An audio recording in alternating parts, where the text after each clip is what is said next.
We're stepping into December, and December has a very specific energetic signature. And when you understand it, your whole magical practice shifts. So this is the month where our intuition sharpens, our dream work deepens, and our magic turns inwards the same way as the land does outside. So it's a really powerful time for divination, for cord cutting, and anything that works at the roots rather than at the surface. So in this guide, I'm going to walk you through the energies of the month and the practices that actually align with them. So if you want your craft to move with the seasons, then stay with me. This video is going to be important.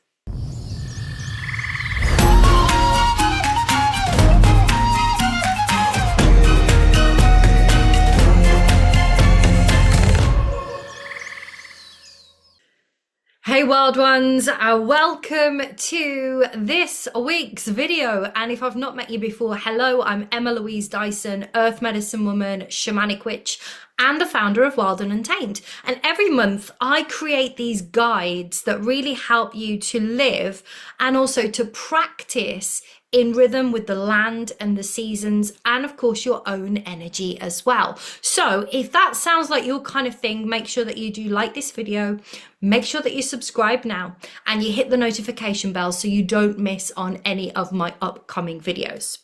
So December, the whole world slows down, right? And that's not in like a poetic way, but literally.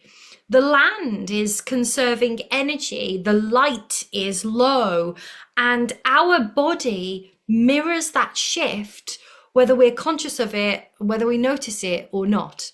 So your attention in December starts to turn inwards, your senses sharpen, your intuition becomes clearer and more direct. And a lot of witches notice that their dreams become more symbolic or more meaningful at this time of year as well. It's like your inner world finally has enough quiet to actually speak without any interference.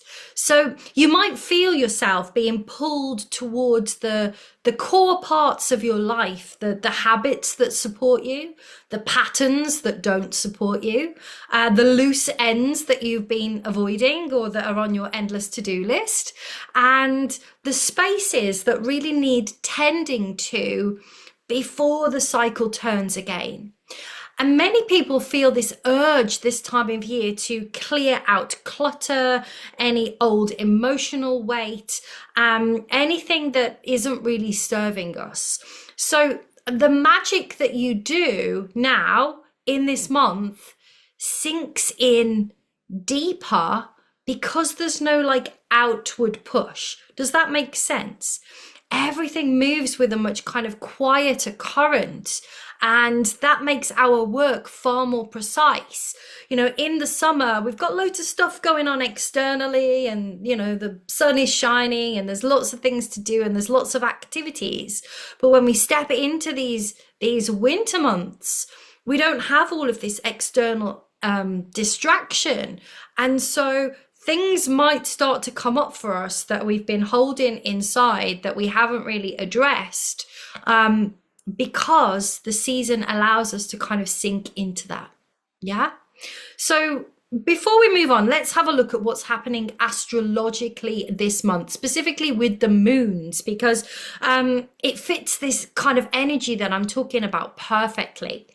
So the moon, the full moon, on the 4th of December here in the UK is the cold moon. It's also called the moon before Yule and the long night moon. Easy for me to say. These come from English traditions. And it sits in Gemini this year. And Gemini brings a really clear, mentally sharp energy. So it opens intuitive channels in a very focused and very symbolic way. So you might notice around the full moon, fast moving thoughts. You might notice messages landing suddenly, old conversations resurfacing, but then they have this new layer of meaning. And Gemini moons often highlight communication that can be within yourself or it can be with other people. And they're also brilliant for divination. So tarot, runes, scrying, automatic writing, dream work, whatever your go-to is, this moon amplifies it beautifully. It's also a strong moon for cord cutting because Gemini helps you to separate what is yours from what is not. So if there is a situation, an old relationship, an energetic thread that you have been wanting to release, maybe meaning to release, this full moon is going to give you the clarity to be able to do it very cleanly, right? And if you want a bit of help with that, I have put together a free cord cutting bundle. You'll find it in the link below, and it includes a full moon cord cutting ritual, which you can do this full moon or another full moon, a guided meditation, and also a workbook. So you can use that throughout the month. And, you know, the whole winter season is just perfect for cord cutting. Then towards the end of the month, we have got the new moon in Sagittarius. That is the dark moon's on the 19th. And this one brings a clear sense of direction. So what does that mean? It's not like pressure. It's not like hustle energy. Because nobody wants to do that, especially in the winter. But it's kind of like it brings this like honest clarity. Let me explain. Sagittarius energy widens our perspective. It can help for ideas to open up. So you might feel this like gentle pull towards long-term plans, new possibilities, deeper purpose, study, travel, or maybe even reconnecting with parts of your craft that just feel alive in that moment. And the stillness of December makes this new moon perfect for intention setting because your head and your energy aren't crowded. Yeah, we talked about this, like going inwards. So the intentions that you set now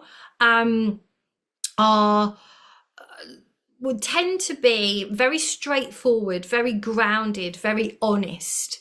And when we set those kinds of intentions, they carry really well into the next cycle. So with the full moon sharpening your insight and the new moon opening up your perspective, the rest of December is this perfect environment for really grounded, steady magic. And this is where this month really comes into its own. So December, as we've learned, naturally kind of pulls your energy inwards. So your magic doesn't need to be big or elaborate or like super powerful. In fact, I would recommend more slower practices, smaller practices. They carry far more weight this time of year. So, you know, the simple things of lighting a candle each evening, these can become like really beautiful grounding rituals. Maybe refreshing the protection that you have around your home, tending to your hearth space, clearing out a corner that's been bothering you for months. That might suddenly feel a little bit doable, but it lands even deeper. So warm baths, feet on the floor, steady breath work, you know, these grounding practices really support your body and also your spirit. Then that's going to be more supportive than anything very intense right now. So even 10 minutes of like picking up your journal and doing some honest reflection can really help to shift things quite quickly, because December gives you the clarity to see what's actually going on underneath the surface. I've already mentioned divination, but I'm going to mention it again because it works brilliantly at this time of year. Again, you don't need a big spread. You can just pick one card a day, or one question, or simply write down one dream and like see what stands out to you, because December strengthens intuitive repetition. So if we do something over and over again, even if it's the smallest thing, one card a day, it is going to really help us to strengthen our intuition. And we can do this like through consistency, right? It doesn't need to be any big, intense thing. And then there's long-term magic. What do I mean by long-term magic? Well, December absolutely loves this. So this is a month for workings that grow over time rather than spells that need fast results. Yeah. So think of protection that strengthens over the winter months, grounding work that stabilizes your energy, intentions that shape the direction of the coming year, or spells that are really designed to kind of mature slowly. The energy of the season is really going to support anything steady and rooted and meant to last. Does that make sense? I trust it does. And then as we move through the month, we of course reach Yule, the winter solstice, the darkest night, and the exact moment the light begins to return. And I'm so ready for it already. And you can really feel that shift. There's a real steadiness to it, like a reset, a moment where everything just kind of exhales. So Yule carries themes of renewal and protection and the hearth and this like quiet rebirth of your own inner fire. So evergreen candles, simple offerings, time with the land, these really small acts really hold a lot of power because they match the rhythm of the season. And if you want to dive deep into Yule traditions and magic, I've created an entire video all about this, which I will link below. I'm not going to go deep into it right now because I've got a whole video on it. So go and check it out if you want to learn, what is Yule and how you can celebrate. Now, before I wrap up this video, I want to talk about plants and stones because you know me as an earth medicine practitioner and somebody passionate about bringing together stones and plants. December has some of the most beautiful natural allies. So this is a brilliant month for working with what is resilient. Evergreens, think pine, spruce, fir, they're everywhere right now, and they are really great for clearing any heavy energy and also bringing this feeling of freshness into your home. So you can burn a few needles as some loose incense. You can pop them into a winter simmer pot. You could make a small cleansing bundle tied with a little bit of twine and then sweep it gently through your own auric field. I have talked about this in many videos before, but I love to add it to cleaning products and just have this beautiful energy of this resilience within the home over winter. And if we think about our ancestors, they wouldn't, if you're from a cold climate, they didn't even know if they were going to make it through the winter. And so having this energy of resilience in our home is such a beautiful thing this time of year, that we can connect with from our DNA, like things that we're not even aware of in our own conscious, but we can connect to them from our core. Cedar is next, one of my favorite trees to work with. And cedar is incredible for boundaries. So a sprig hung near the door or tucked behind a picture frame can really shift the feel of the room like instantly. Rose hips are also everywhere in December. And I always say make sure that we leave some for the birds, but they're a gorgeous heart healing plant to work with. They have this very kind of like steady strengthening energy. So you can simmer them into a tea, you can make a rose hip syrup, you can use it in offerings or winter potions. They are so rich with vitamin C as well. Just make sure you take the little hairs out because otherwise they're going to itch. And if you are lucky enough to still find some hawthorn berries lingering, these are brilliant for emotional grounding. So you could pop a handful in a jar with some honey for a very simple heart tonic. And you can work with this ritually or medicinally. I've talked a lot about hawthorn in the past. My partner had a heart attack and takes a hawthorn tincture every day to support his heart even. I'm not a medical professional though. And then for dream work, mugwort. Talk about this a lot as well, but it's one of my favorite plants. Just a little pinch burned before bed or a tiny little sachet tucked into your pillowcase can really help you to decode dream messages with so much more clarity, especially right now in December. So yes, go for that if you are wanting to really connect more in the dream world, because there's just so much more coming through this time of year. And then on the stone side, smoky quartz for me is a lifesaver in December.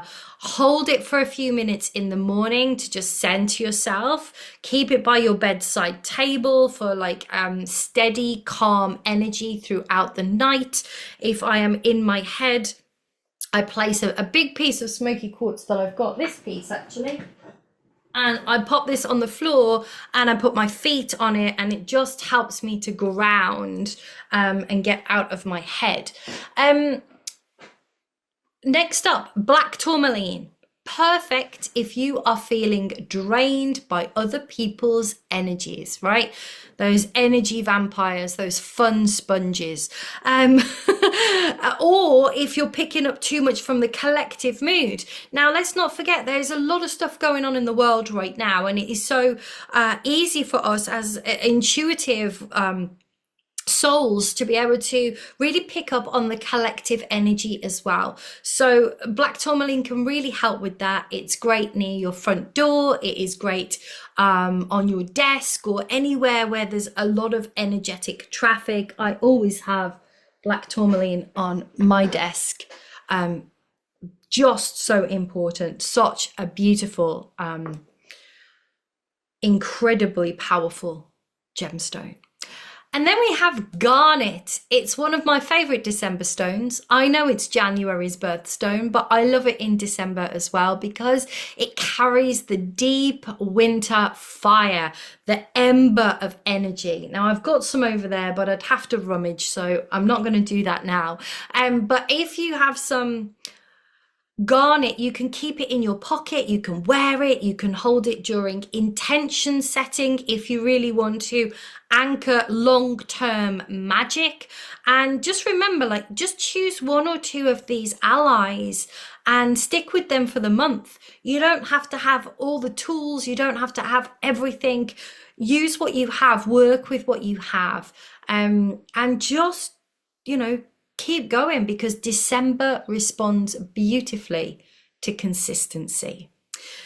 As I mentioned earlier, if you would like some support releasing cords, maybe you have a conversation in your head that you wished you'd had with somebody 10 years ago, or you still remember that one experience that you can't let go of, or you still feel tied to a certain place or a certain experience or a certain person. Now is the time to release those old threads before we move into the new calendar year. So if you want some support with that, don't forget, download my free cord cutting bundle, which I will tag here.